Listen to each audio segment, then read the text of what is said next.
So good evening, everybody. I want to welcome you and thank you for coming out this evening on a hot evening and sharing your time with me to learn how important emotional fitness is and how it affects your biology.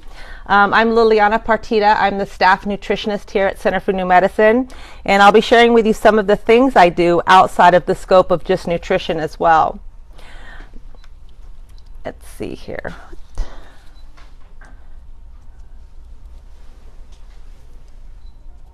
You missed the slide? Technical difficulty? Okay. So what I want to say is that most people, when they come to me, they think of nutrition, sleep, and exercise as the foundation in regards to their sense of total well-being. One of the things that they're always surprised when they come to see me and say, gosh, I never expected to have a session that has to do with my emotional health.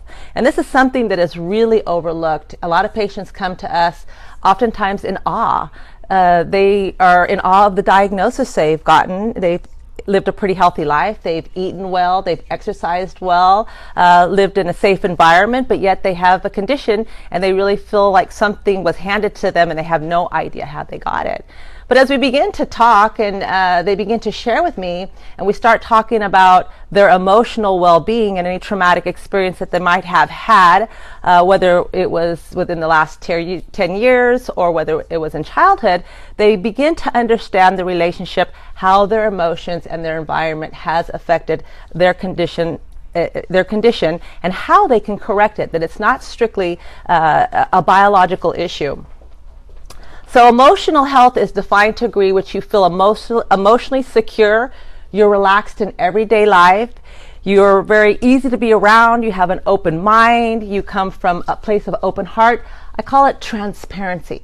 When you come from a level of transparency, it's easy for people to hear you. You don't have an agenda.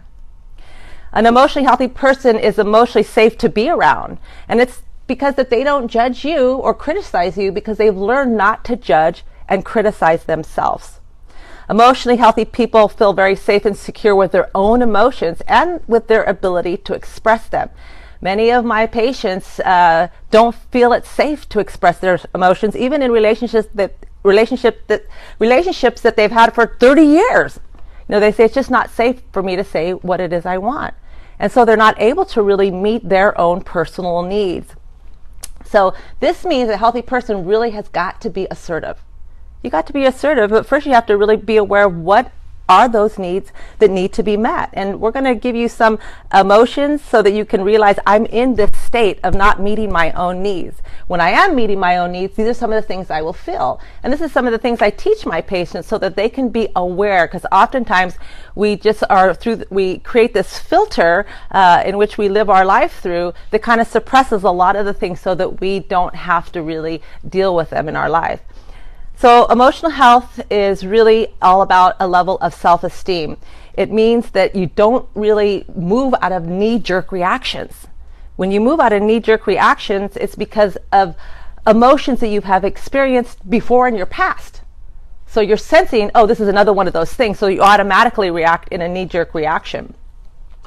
Emotional health is not static. It's a continuum. It goes up and down. So emotional health is really the capacity to be able to have, success and to be able to overcome difficulties in your life, but you don't have these great dips and valleys that causes us to have depression and anxiety. So it's a state of a free flow sense of peak experience in your life. You feel vibrant. A lot of times I ask my patient, what's your relationship to nature? They look at me like, what does that mean, a relationship with nature? And I say, well, how often do you, go for a walk? How often do you take your shoes off? How often do you connect? And they just kind of look at me like, wow, not very often. And I say, well, that's just the basics in regards to really remembering who we are. And so again, my goal is to really get the patient to get back connected to who she is, what she would like to achieve, with the understanding that in her situation, whatever her genes have expressed in regards to ill health, that she can begin to change them just by the way she perceives her environment. When you realize that, you become empowered in a whole different way. You're like, wow, okay, I could start looking at life differently, and potentially it's going to change the chemistry in which my body is expressing itself, which we call disease. A lot of people that you may know, you might say, wow, it feels so good to be around them. Every time I'm around them, I walk away feeling really good. They just have this, they're eluding a sense of vibration, and they're always joyful. And you know, sometimes you would say, God, why is that person happy all the time? Or they got some Pollyanna attitude going on. Is that real? But that's really a sense of real health. Health is when you wake up in the morning, you feel excited, and you don't even know why you're excited, which is really the place where you want to be. And that means I'm into moving forward, I'm growing, I'm moving forward in a positive direction. So emotional wellness is just a state that you enjoy when you move a little closer to being more self-actualized. Unfortunately, emotional intelligence frequently becomes a catch-all for behaviors and feelings that have nothing to do with emotional health and wellness. For example, you've heard this a lot, you know, suck it up, you know, learn to keep your emotions in check. You know, if you are a supervisor, you say, okay, you know, your job is to make sure that everybody out there, you know, does their job regardless of how they feel, you know, and you just are just like, wow, you know, your employees, people around you, just feel like, wow, I can't even express really what my needs are. It's not safe to do that. So you have a hostile environment. It's not comfortable when you go to work. You know, you come home and you have a stressful, you know, approach to your life because you had a tense day all day. So in reality, we don't want to suppress our emotions. We want to be able to speak out our intent in regards of what our needs are in a way where we can get heard. And the only way to get heard is not through the intellect, because that's the ego speaking. It's really being transparent and coming from your heart. When you come in a sense of vulnerability, people listen to you. You're not accusal. And that's really important if you really want to get heard. So knee-jerk reactions are not emotions. Knee-jerk reactions, responses, they're situations that are conditioned. This has happened to me before. I've had a broken heart, so therefore I feel, you know, uncomfortable going into relationships. I don't want to expose myself. So we start really relating to what we have had experience, and we're not creating that sense of vulnerability that is so necessary for us to have a healthy relationship. So in contrast, emotions are energy in motion. They come out of our solar plexus, and really they emanate from a sense of our heart. You all have been in a situation where you have been in a conversation where you know it's heartfelt. And you have a tendency to be more compassionate about whatever it is that's being delivered, whether it's something you don't want to hear or not, because it's somebody else's feelings that they're expressing. And when someone says, gee, you know, when you know, the other day when this happened, I felt really sad. You say, whoa, I didn't mean to make you feel sad. What I meant was that just, you know, it was probably a better idea if you do this and that just for this and that purpose. But for them, they had a sense of real sadness that now created a sense of rejection for them. And so often I tell all patients, all arguments are based on a misunderstanding. And if we could just be really clear about what it is that we're trying to get across and be transparent enough to be vulnerable about it, then we're actually heard. A lot of times when my patients have thyroid issues, the one thing I always try to relate is every disease has an emotional component. So what I do, I have some wonderful tools that I can check for emotional centers, like the fifth chakra center. And so when I see this energy center is blocked, you know, I say to them, you know, this is all about communication. Are you in a situation where you're not able to speak and be heard? And they'll say, how do you know that? And I'll say, because it's affecting your organs now. And so when you realize, wow, you know, it's just not an emotion that I feel, I'm actually creating ghost memory in organ systems. And so you realize, you say, you know what, it's not worth it. It's really not worth that emotion that's going to create this weakness in this organ system and then create an issue in terms of expressions in our genetic expression. So when you are anxious and closed and defensive, you lose your emotional intelligence. Have you ever been in an argument and ever felt you were intelligent about the things that came out of your mouth? You regret it a lot of times because emotion was driving you forward instead of calmness and centeredness. So anxiety keeps you from really being warm and it keeps you from being effective with other people. So again, I always say, take a deep breath. You're starting to, everybody knows the feeling. You start to get hot in the body. Your hair starts to rise a little bit. Blood pressure goes. It's just, okay, before you speak, step back, just take a nice deep breath, walk away if you need to, and then come with a different point of view where you're coming a little bit more from your heart rather than coming from your intellect. So the more relaxed you are and more able to overcome your anxiety, the more effective you will be at your relationships, whether they're at home or whether they're at work. This means that the more relaxed and open you are, the more you're coming from your heart. Love is the highest vibration for healing. It's really interesting that children who don't get an adequate amount of love actually have 30% less growth on all levels or more. So love really is the highest vibration. So most people really are not emotionally healthy. Most people do not feel comfortable with their feelings or emotion. Most people have a tendency to humiliate others, often even laugh about themselves and criticize themselves as a way of covering things up. So a lack of this emotional health is often the cause of the disease itself. The way to improve your emotional health is to learn to feel authentic. Most people, oftentimes I'll say, well, what do you want? And they kind of look at me like, well, I'm not sure, but I sure can tell you what I don't want. But if we don't really get clear about actually what it is we want, even with our health, a lot of times we are run by limiting belief systems that makes us feel, Dr. McDonald did a lecture last week. He said the 3 worst limiting beliefs you had were helpless, hopeless, and a sense of unworthiness. Can you possibly get well with any of those belief systems? So our goal, one of my goals, is to really begin to connect you with self and value. So very, very important. So here are some feelings when your needs are not met. And one thing I tell my patients is don't expect anyone to fulfill your needs. Not your husband, not your children, not your job, not your new car. Those are things outside your control.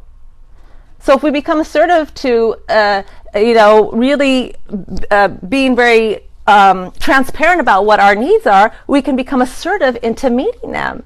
But here are some feelings when your needs are not met. You'll feel regretful, lonely, devastated, miserable, heartbroken. People say, well, everybody gets heartbroken, in life. Yeah, it's part of life. But how long does it take you to get over it? I mean, I've had so many patients that, we'll get into a conversation and immediately they're able to access all the sorrow that they experienced 20 years ago. And I'm like, wow, this person has not been growing, which means they're now expressing a negative response on their genetic blueprint. You're either in a positive growth moving forward, or you're retracting in a negative growth creating disease. So here's some feelings when your needs are satisfied. You feel grateful, you have that sense of hopefulness, that sense of being able to be affectionate without fearful of, gee, what will they think if I give them a little hug? You're engaged, you feel exhilarated. This is when you wake up and you're just like, God, I don't know why I'm excited, but I just am, right? You feel inspired, you feel joyful, and you feel confident. So then you ask yourself, am I in this mindset? And if I'm not, the potentiality may exist that you have a belief system, a filter that you're running your life through that potentially is part of the causal of your situation. So your genes respond to your conscious thoughts. Scientists have realized the flaws in the Newtonian physicists. Quantum physics now looks at the invisible and the immaterial world being actually more constructive, non-constructive than the real material world. So now that they realize, before they used to think, the DNA influenced the RNA influenced the protein. Now it's the environment that influences the protein, and the protein influences the DNA. So this is really pretty incredible. I think it's like, this is just a new discovery. And I was listening to Bruce Lipton, his YouTube, and he was saying all the time when they were doing genetic testing, they would throw away the protein. For 50 years, they were throwing away the protein, the thing that actually expressed, that actually was the one that influenced the way their genes were transcripted. So I thought, well, that is fascinating. So it's such a great time that we live in right now. I had a genetic test done myself. And of course, we do things when we need things. I'm going to be 59 years old this year. So of course, things are beginning to express themselves. I've had, a wonderful life, but I've also had my ups and downs as well. And so, things like lack of sleep, why is that happening? I've had every single test possibly done. It isn't something physical in regards to a biological issue. So where do I go to? I go to look at my genes. Then when I get my DNA reading back and the doctor says, wow, he says, you've got so much going on. I'm surprised you aren't sick. And I said, well, I'm not. Don't create that belief for me. I said, it's just because I live out of a state of gratitude. I come from a place of love. I have 10 brothers and sisters. I had a village to grow up with. We knew how to cooperate. Yeah, and I love people. And so, okay, well, I'm having some expression going on. So what do I do about it? I know I have to look at not just correcting it with, quelling some of the expression, but at the same time, okay, now what do I need to look at? What belief system do I have that is expressing itself with the inability to sleep? So now it's great because now I get to take, all the things that I preach to other people and use them on myself. So it's great because it's an opportunity for me once again. I look at everything this way. God gives me things so that I can learn even better, so I can share with you that, look, it can be done. So the cellular biologist, Bruce Lipton, that I mentioned, he is amazing. If you don't know who he is, go on to YouTube and really, take some time and listen to his videos. They are amazing. He wrote a great book called The Biology of Beliefs and Spontaneous Evolution. They really explain in depth how to regulate your gene expression. And wow, it gives you so much hope for all those patients who are really struggling and suffering with illness. It makes you realize, wow, I've got a lot of power. And why am I not using it? Because I just didn't know. I didn't know that the science, it's a science. It's not hooty-booty, that it actually exists. So each cell membrane has a receptor site like your skin. It's going to pick up all the signals from the environment. And so this mechanism is what is reading, and actually it gives signals to the inside of your cells on what to do. So your cells can choose to read or not to read. They can choose to turn your genes on or turn your genes off. So just because you have a mutation that says you are likely to have diabetes, you are likely to have cancer, you are likely to have, it doesn't mean that it ever has to be expressed. So when you are in a situation, when you do have a medical condition, you want to really start looking how I can reverse this. What belief system do I have that is a retraction from growth? So epigenetics, what all this means is that you are not controlled by your genetic makeup. Instead, your genetic readout, which again turns genes on or turned off, is primarily determined by your thoughts, your attitudes, and your perception. So my perception of the world is as a filter. So I have a filter that perceives my environment, which affects my biology. So if I don't like what's happening in my life, I have to look at the filter that I've been running my life through. So science reveals that you are in fact an extension of your environment, which includes not only your thoughts, your belief systems, your toxic exposure, your exposure to sunlight, exercise, nutrition, and of course everything you choose to put in or on your body. This is what I tell patients, they're doing all the right stuff, but yet they're using all these toxic products on their body. Go straight in. They're all little antennas. So Dr. Lipton is fond of saying that the new biology moves you out of victimhood and into mastery of your own health.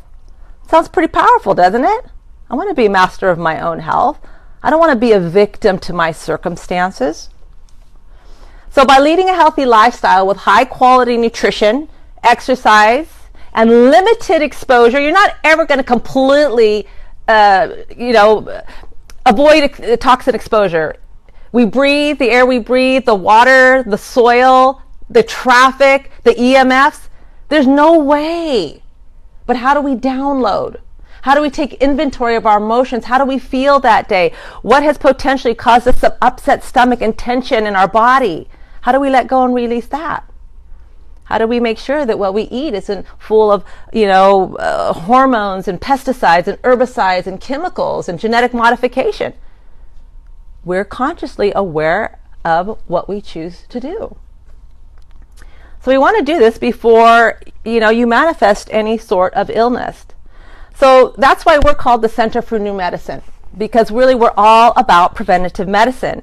And it's not about taking one particular supplement, although a lot of you will say, oh my gosh, I walk out of here with bags. We look at everything. It's not just your thoughts and your belief system. It's also your biology and also your genes. We look at everything. We are a full medical clinic here. And this is why we call it the Center for New Medicine, because we're treating body, mind, and spirit. And so the more that our patients are willing to embrace this new thought, the healthier that every one of our patients are getting. And it's really, really exciting to see. So how you can turn your genes off and on with your emotions. Many of us carry scars from the traumas that we have experienced in our life. I call them ghost memories. I'm going to share with you some of the treatments that I do here that can, your subconscious mind, because this is where you have all your behavior anchored. Your conscious mind is very limited in its capacity to remember, but your subconscious mind remembers everything. It's blueprinted. When you drive yourself to work and you're eating and you're talking on the phone, it wasn't your conscious mind that drove you there. It was a behavior. And interestingly enough, your behaviors are pretty much formed in the hypnotic state from the time that you're in vitro, really, to about 5. But of course, you can always create a belief system in a toxic environment. You get in a toxic relationship and you lose that self-esteem, and you can be traumatized and have scars from that. And then you go into the next relationship very reluctant, and you carry some of the same baggage because you didn't clear it out. So using techniques as energy psychology can really help to, move some of this trauma and help to not allow for that genetic expression to help happen when we can create illness. So when I talk to my patients in the holistic manner that I like to teach, first of all, of course, I look at nutrition. I look at, it's what you're able to digest is who you are. If you've got a bad gut, that's the first thing we're going to look at. Since, most of your immune system is attached to the gut, we want to fix the gut. You can eat all the wonderful foods and take all the wonderful vitamins, but if your gut's not absorbing, so that's the first place we like to start. And of course, I like to teach my patients, because each one is very individual, depending on what chemistry they have. If they've got diabetes and heart disease or cancer, then I very specifically, set up a diet plan or a lifestyle plan, I like to look at it, that they should adhere to for life, regardless if they overcome their health situation. We can modify it a little bit, be a little bit more generous with a little bit more carbohydrates, but we pretty much follow chemistry to a T. It's science. And exercise is essential. Your lymphatic system is only stimulated by up-down motion, and we don't walk around hopping. So we really need to make sure that we are stimulating by a bouncing motion, whether it's bicycle riding, whether it's the rebounder, which is one of my favorite things to use because there's no impact on the skeletal system. It's very gentle. Anybody can do it. In fact, they've got these ones that have little bars on them, so if you feel unstable, you can just kind of bounce on it. Even I tell patients, just bounce and shake. Bounce and shake so that you can stimulate the lymphatic system, which is going to be your internal shower.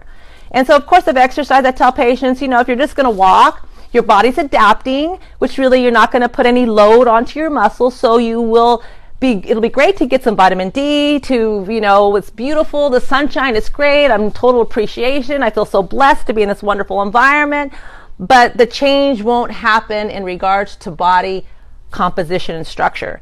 So I tell patients, weight training is really, really, really important. The older we get, the more we need it, because we're losing muscle, we are losing density of bone, so it's essential. And then, of course, yoga is essential because we lose a lot of flexibility. I mean, patients who, don't do any kind of flexible movement, a lot of times they get a lot of fractures, and, they slip, and, like my sister, she just fell the other day and ended up breaking her femur, and I'm like, wow, usually a broken femur is from an impact, and she fell. So I just said, okay, well, we got to take a good look at, life itself on a lot of levels, emotionally as well. Sleep is essential. And so this is one of the things that propelled me towards getting genetic testing, because I know about sleep. And that is the repair time in regards to when your body can repair and detox. And it's so essential between 10 and 4 o'clock in the morning. Unfortunately, when women go through menopause, and of course men even have this situation, we don't sleep as well. So we think we don't need as many hours, and only we think that because we don't get them. We're not able to. And it's essential. And from that 10 to 4 o'clock in the morning is the golden hours. And how many times do you find yourself in your bed, on your iPhone, or your laptop till 12 o'clock at night? So I tell patients, you're already 2 hours into your anti-aging time, between 10 and 2. So you're allowing yourself to get older by, staying awake too long. So it's essential, imperative to get a good 8 hours worth of sleep. Meditation, again, meditation is dealing with the conscious mind. It's relaxing. Deepak Chopra, I went to one of his lectures, and he said that Stanford did a study, and in 1 week of meditation, the patient's telomeres grew in length. Telomere tells you how long you're going to live. So I thought, wow, that's a pretty good practice to start adopting into your life. I've been meditating for years, and to me, it's the foundation of starting the day. I want to take inventory. When I wake up, if I didn't sleep good, okay, then I got to make adjustments. I want to take inventory before I go to bed. And again, I make adjustments. Maybe I got to do the foam roller. Maybe I got to take a nice hot bath. What am I going to do to try to settle myself down to get into that state where I can go into some beta sleep? Community is essential. Unfortunately, oftentimes the older we get, and people around us start perishing, and all of a sudden we're left in our home with 4 walls and no community. And that's what I tell my patients. I said, there's all kinds of situations where you can do when you don't have family. So many people don't have family. I said, well, first thing you got to do is get a pet, because they're always happy to see you, right? Just don't let them lick you, because, the other things, parasites and things like that we get paranoid about in regards to your face. But it's imperative that you have contact.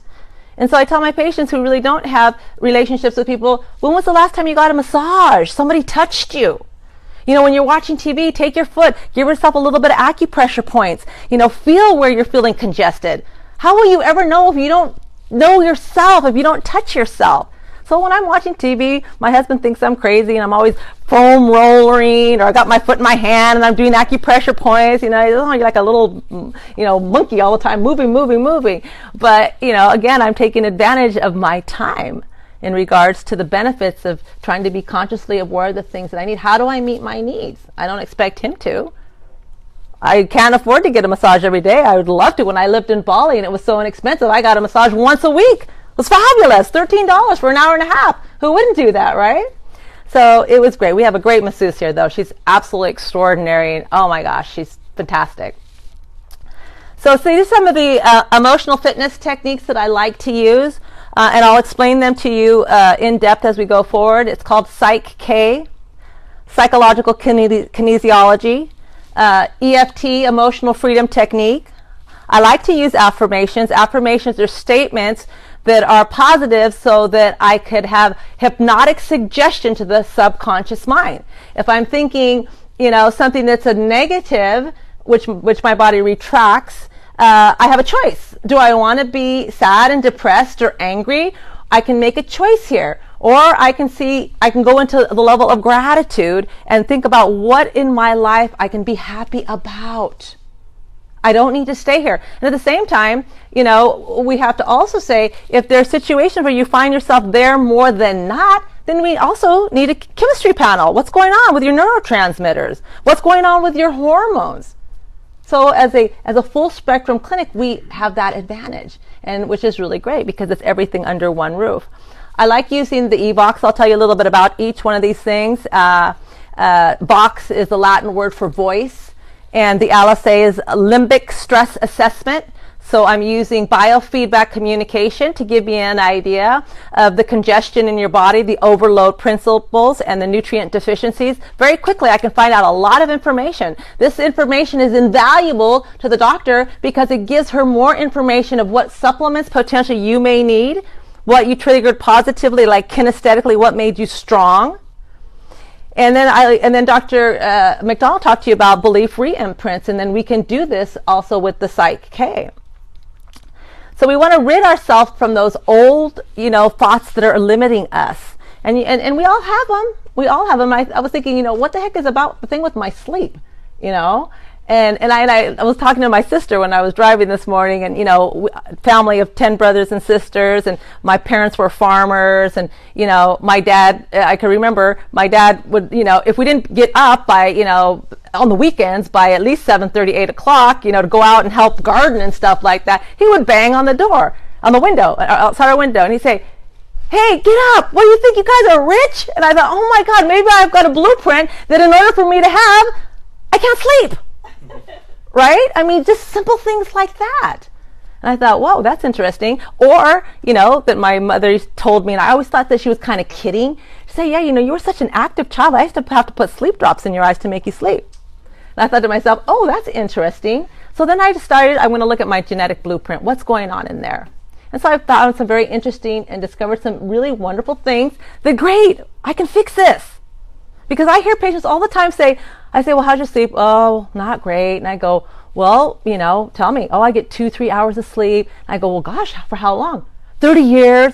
And my hair stands up, and I'm like, oh no, 30 years. And they just live with it. And so again, their health is deteriorating because that is one of the absolute essential basic things you need, like food and water. So Psych K is a set of 8 spiritual belief systems. It's a process that really allows you to get in touch with really what potential belief system is holding you back, limiting belief, and this really allows you to open your mind and be more receptive to be able to create a change. It's really a wonderful process, and I have a machine that makes it really easy for me now, instead of having to muscle test, but I also use muscle testing alongside of it. I can very quickly screen a patient, and I can see what belief system potentially is causing them, their potential problem. So if I run a scan on them and it comes up with health or it comes up with grief and loss, I'll sit and talk to them about them, and I say, what limiting belief, without thinking about it, just tell me, what belief might you have about health? And it's very funny because very quickly they come up with something. Well, I've always been overweight, and I was overweight when I was younger, so I guess that's just the way I'll always be. And so again, one of the processes that we do is that when we figure out what potential belief system is blocking and limiting it in some way, then we also, again, oftentimes your belief system that's blocking you in some way has some benefit to you. And you think, how could that possibly be? Well, if I change it, maybe my relationships might change. If I was a smoker and all my friends smoked and all of a sudden I don't smoke anymore, I don't have those friends anymore. If I was, a person who, engaged in all these activities that are not to my benefit, and all these people that I hung out with did, and I don't, then, so you have to say before you even begin to do any of this work, is that we have to actually kinesthetically check, is it safe and appropriate to change this belief? And sometimes they go weak and they say no. So then again, I use other methods in regards of tapping and so forth that I'll explain to you. So those are the 8 Psych K belief change statements. And with this Psych K statements, we have affirmations that we scan the body with, and it'll tell me what statements make you strong. And then I tell patients, okay, I want you to read these to me, and if you feel a knee-jerk reaction to any of them, like, I don't believe that, I'm lovable. I deserve a intimate, passionate relationship now, when they kind of like, oh, somebody else does, but not me, then even though it came positive for them in regards to their belief change, they really deep down inside don't believe it. So again, this is one of those things that we take notice of. We say, okay, let's do some work on that, because this is essential so you can move forward. So again, I love visualization. You can't manifest anything you can't see. You cannot. So I have a class that I teach on Tuesday nights, and when patients come to me, I try to get them really clear. What is it exactly you want? I want to lose weight. Okay, well, exactly how much weight, right? Don't tell me I want to lose weight, because that's very abstract. I want to lose 10 pounds. I want to lose 15 pounds. I want to lose 50 pounds. Have you ever been there? Yes or no? Okay, and if they've never been there, it's really hard for them to see themselves that way. And a lot of times, patients will bring to me. I had a patient the other day bring to me a picture of what they looked like when they were about maybe 100 pounds less than they were. And I said, okay, well, what was happening here in your life? Well, I was in love. And I said, and then she showed me a picture that was approximately 5 to 8 years later. Huge difference. What happened here? Well, here we broke up, and I had this all trauma, and so forth and so on. And so she says, so I put the picture of me of how I was, kind of as an inspiration. And I thought, well, that's how you were, but who do you want to be now? I said, so let's go back when the programming got started. Bring me a picture of you when you were a little girl, below 5 years old. Okay? And what I want you to do is I want you to put that picture of that little girl on your bathroom mirror. And when you wake up in the morning and you say, oh, look at you, you're fat, you're this, you're old, look at your eyelids, look at this. I want you to imagine, would you say those things to that little girl? You wouldn't. I mean, neuro-linguistic languages teaches us there's power in words. You wouldn't do that. Well, why do we do it to ourselves every day? Our conscious mind is constantly babbling. The ego, what you can do, what you can't do, what you're capable of doing, what you're not capable of doing. So again, each time you do this visualization, I tell them to put as much energy and enthusiasm as you can into it, so you have a feeling. It's all about the 5 senses. The blueprint in the subconscious mind is based upon your 5 senses. Dr. McDonald went over this last week, very thoroughly. All the 5 senses: the taste, the smell, the hearing, the touch, the feelings. So we imprint these things on what we have experienced in our environment. So one of the things I love to do, and some of you in here have experienced this, is the Evox. And I love this machine because it very quickly, it accesses the subconscious mind without the conscious mind wanting to take over. And so what it's all about is looking at what potential congestions that you have emotionally. And so what we want to do is we want to reframe, and we want to actually clear those congestions. I call it, basically emotional acupuncture. I say, think of a hose. When you're out watering your lawn and water's flowing out beautifully, and all of a sudden you kind of drag it and it kinks up, right? And all of a sudden the water kind of trickles out. And you're like, oh man, I got to stop what I'm doing. I got to go. So this is the same thing. Those emotional congestions, they stop the energy flow and the vitality. And so with this, when you speak into the voice, your emotions are carried through. So you have a little microphone on, and then it's picked up in a perception index looking like this. And so it's cool because the red zone is what I want to look at. So I want to look at the area. So for example, this person showed a congested area, what we call emotional stagnation in conditional love versus unconditional love. So I've talked to them about it a little bit, and they'll say, oh yeah, growing up, it was all about conditioned. My father was in the military. If I didn't behave this way, if I didn't do that. And so what did it do? It prevented them from really having self-love, because you're only able to be loved to the degree that you love yourself. So it's pretty cool. So what the goal is that each time you do a voice recording, you get a PI like this, and it shows us emotional congestion. And then what it does is that when we actually send the therapy through, what happens is that you have your hand on a cradle, so you're getting the frequency that's biofeedback in electrical hertz, and then you get a musical therapy at the same time that is specific in a hertz manner in a musical lyric that matches the emotional congestion. And so I will ask patients to visualize things. I will ask them to take inventory of where in their body they may feel it, so that we can really bring that emotion. They don't have to go and try to draw up an experience that's painful. I'm not interested in that. What I'm interested, I tell them, it's like an opera singer. If she's going to shatter a glass, she's not going to turn her back to the glass. She's going to look straight at it. So bring that emotion up. Where do you feel it in your body? Oftentimes I'll ask patients, where do you feel it? And they kind of like don't know.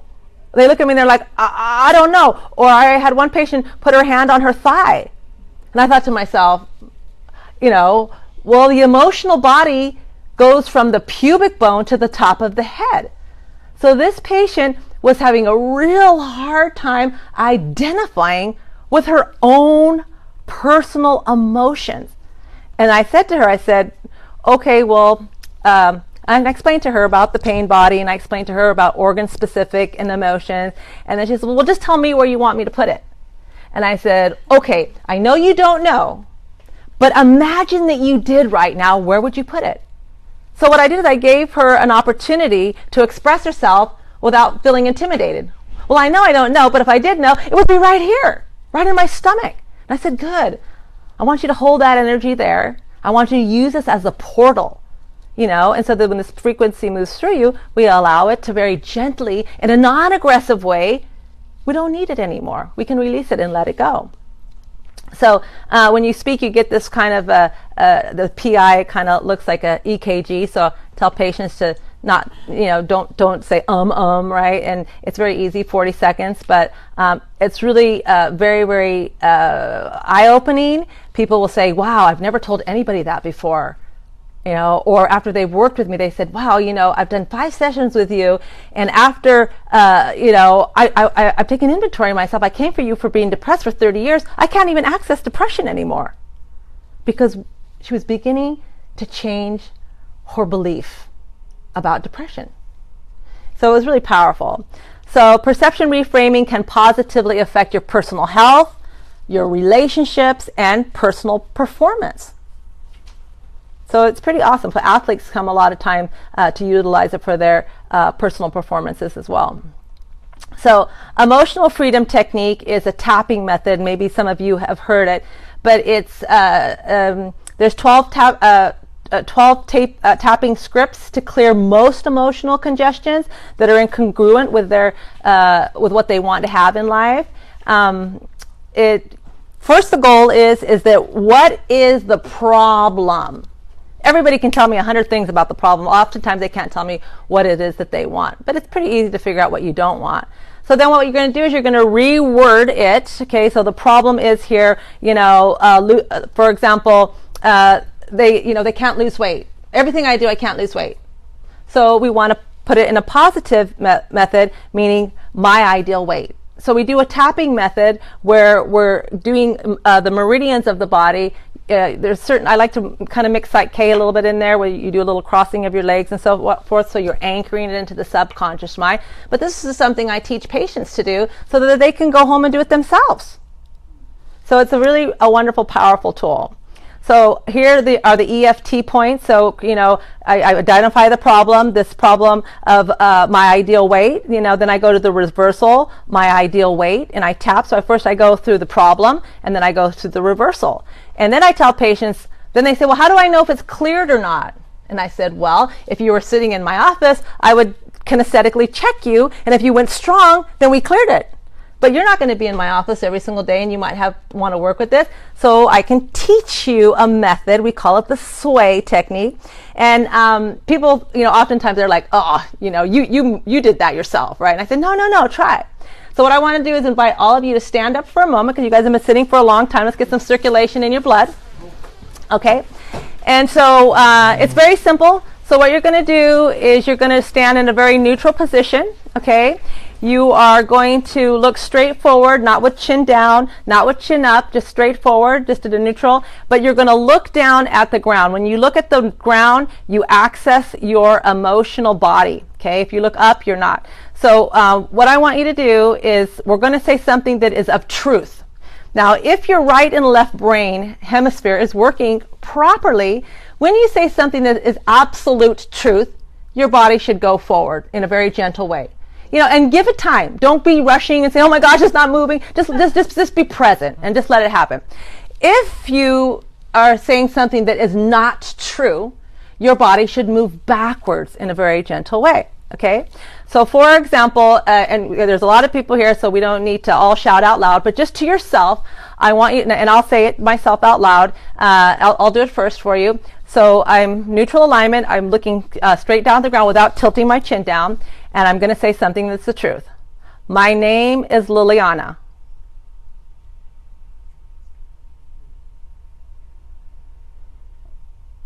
My name is Sam. So now I've identified that my right and left brain hemisphere are speaking to each other, and that now I can begin to start to test myself. So I might say the affirmation in regards to that belief system: my ideal weight is met. My body should go forward if I have cleared it. If it goes back, I need to do more tapping. So, okay, all of you take an opportunity right now. If you haven't done it, don't cross your hands, don't put in the back, and just, you know, say your name and wait for your body to move. And then when you finish that, say something that you're not. My name is Sam. Okay, so raise your hand how many people that you could feel that. Okay, pretty much everyone. Excellent. Perfect. And now if go ahead and sit down. Now one of the things is I tell people, and some people get really nervous because they don't go forward, they don't go back, they just stand there. Okay, and or they do this. They kind of sway, right? And so I tell them that what's happening is that they're not doing enough exercises that cross the frontal plane of their body.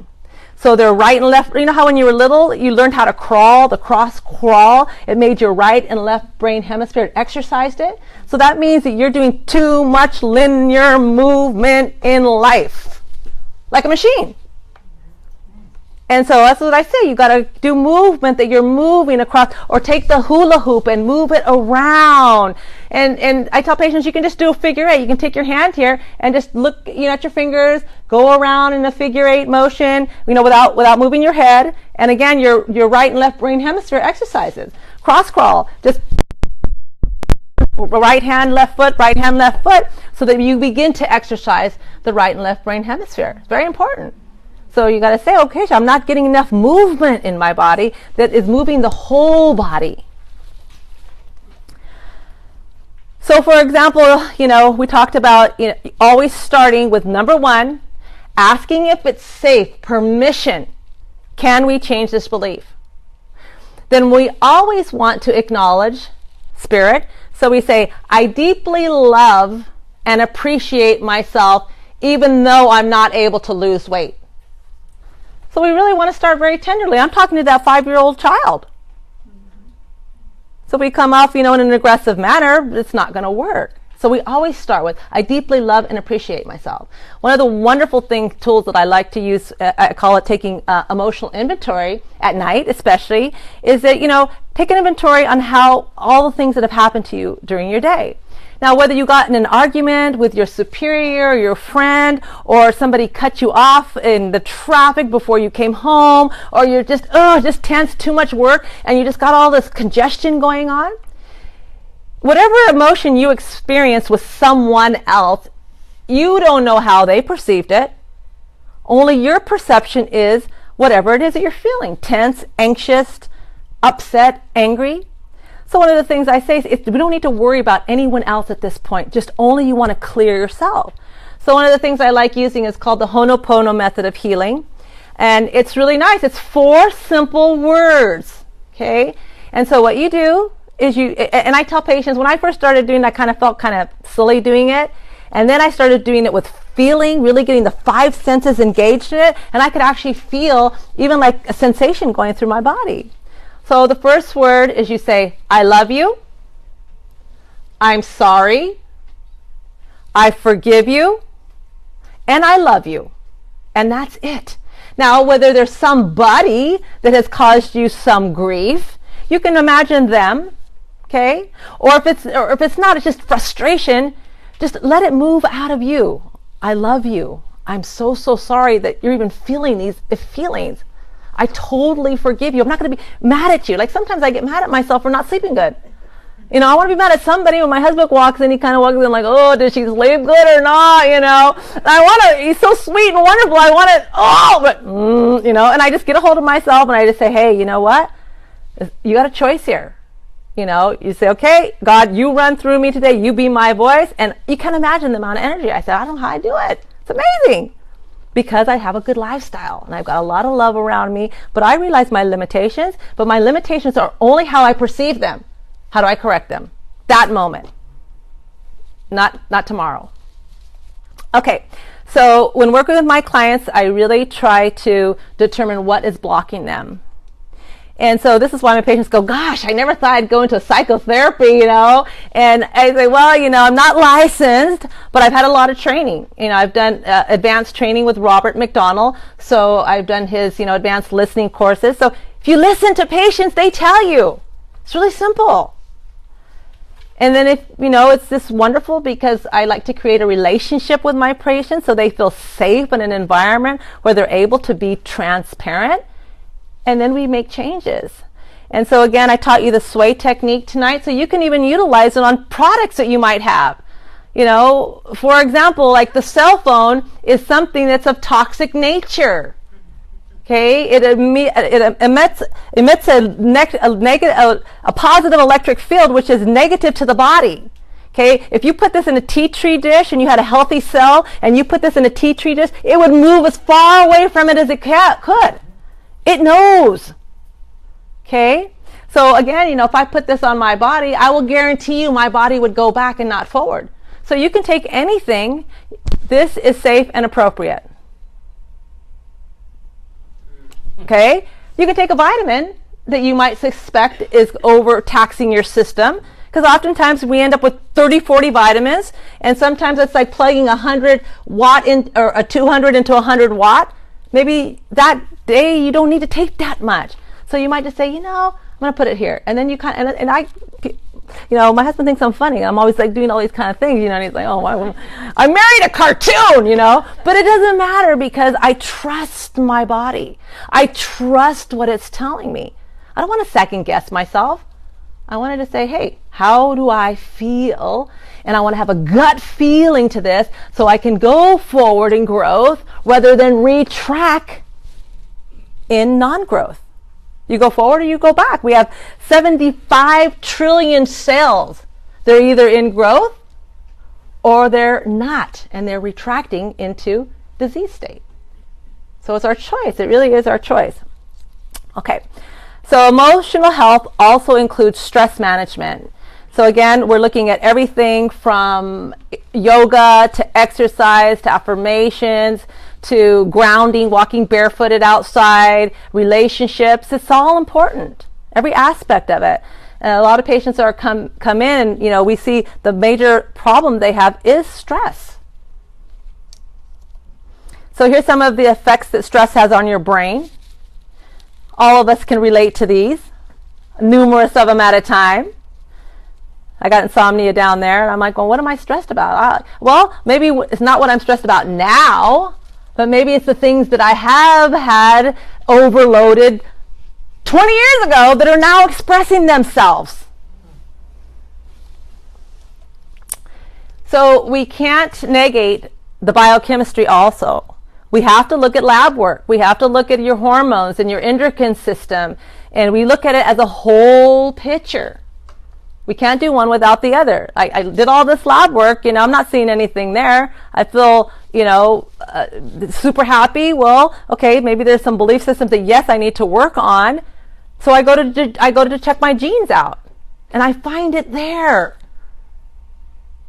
It's cool. It's the 23andMe. It's $160. You get it over the internet. Dr. Kim will become our expert here. She can put it in a really incredible, sophisticated software and interpret, because it's like Martian when you get your reading. It's like, SNP gene 24/4, and you're just like, whoa, and it won't make any sense to you at all. But if you're in a situation of crises, you're in a situation of ill health, we need to know, how did this affect me? It's very important. So just a 6-year study revealed that, disease, whatever it was, from cancer to heart disease, those people who had depression didn't recover as well. And so using modalities like the EVOX or any psychological, emotional modalities that we can use can really speed up the pace of healing.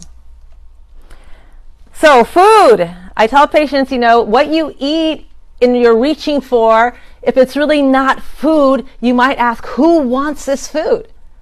Cancer cells have 95% more receptors to sugar than healthy cells. Okay, if I'm reaching for a specific food, like here, chocolate has THC in it. Cow's milk and wheat and sugar all have opiate sensations to the dopamine receptor side. So of course we love these foods. We gotta fix ourselves. So vitamin D deficiency also can also be a causal issue of depression. I have a double mutation in my D. How would I have ever known?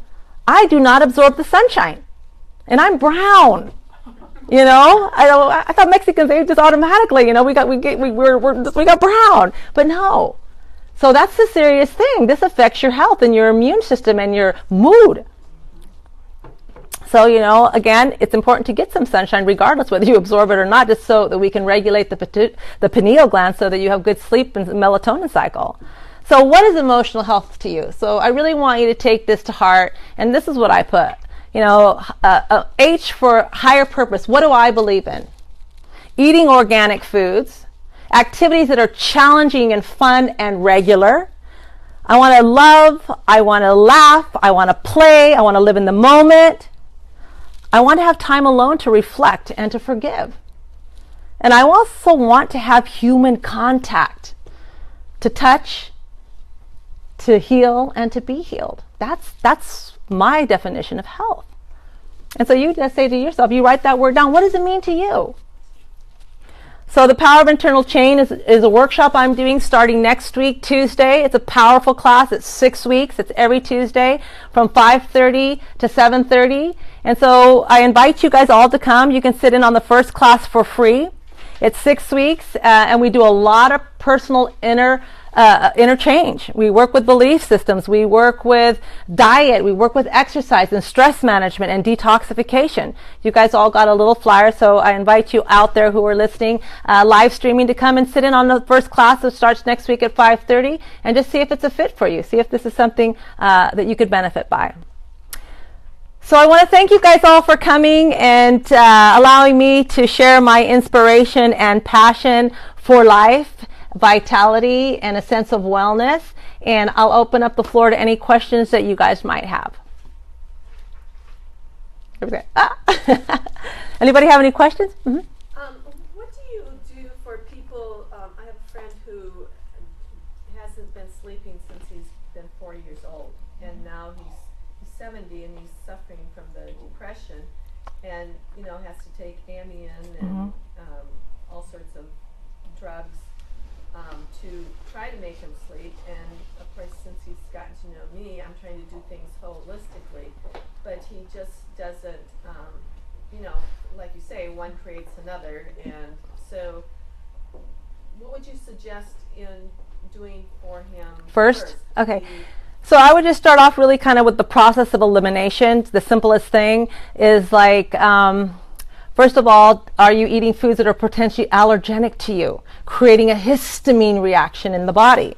How is your digestive system? Because all of you know, when you get to our age, we don't digest like we used to. We can't even eat too late, or we can't sleep. So just kind of look at his lifestyle habits. Number one is what I'd look at. What foods does he have in his diet?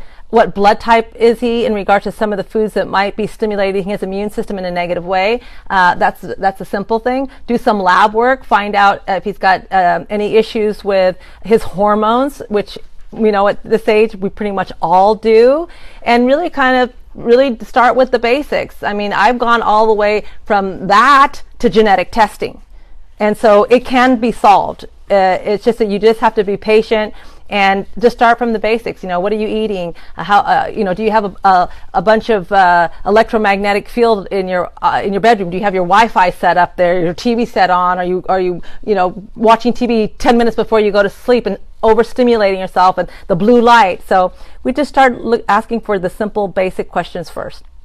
And how much is for a cost would it be for whatever you're doing? Well, when you come to the Center for New Medicine, we do take insurance. So if he has insurance and sounds like he's probably on Medicare, we take Medicare here. And so there is a fabulous test that I love. It's called the Nutri-Eval, and Medicare pays for it 100%. And so it's going to tell you all kinds of things, heavy metals, how your gut is working, what toxin burden overload that you have, all of your vitamins, minerals, amino acids, enzymes. So it's a super powerful test that gives us a lot of information very quickly. So again, that would probably be the first start for him. And then of course, when you come to see me, because oftentimes insurance doesn't pay for that, because it's, really considered alternative to, drugs. To see me, it's $130 for an hour. Dr. Keneally says, oh my God, every doctor's charging double what you charge, but we want to keep it at a price where people can afford. And then when you come see me, it's appropriately for half an hour, as we do less. And an LSA testing is again, it's an hour that I do, so it's $130. So I mean, it's very, very reasonable for the information, the download you get. I tell most patients, bring your phone, your iPad, your iPhone, and let's record the session. And that way, because I will overwhelm you, because I have an extraordinary amount of information to deliver, but that way you can be present to listen, and then you can go home and listen again and share it with your family. Okay, any other questions? The EVOX test, who conducts that, and how much does that cost, and how long does it take? Okay, so I do the EVOX test, and so does Dr. Luzette. She does it as well, and so it takes an hour. My favorite thing to do is I like to do an emotional essay on people. And so I would say the perfect time for me would be an hour and a half, because then I can do the EVOX, then I can take you over to my other room and run an emotional profile on you. How are your emotions affecting your organs? What organ emotion system is being stagnated? What belief system might you have? So I give you kind of some tools to go home with. So that takes about an hour and a half, but usually an EVOX session is about exactly 1 hour. And the cost? At $130 for the first session, and then $100 after that if you do 5 in a row.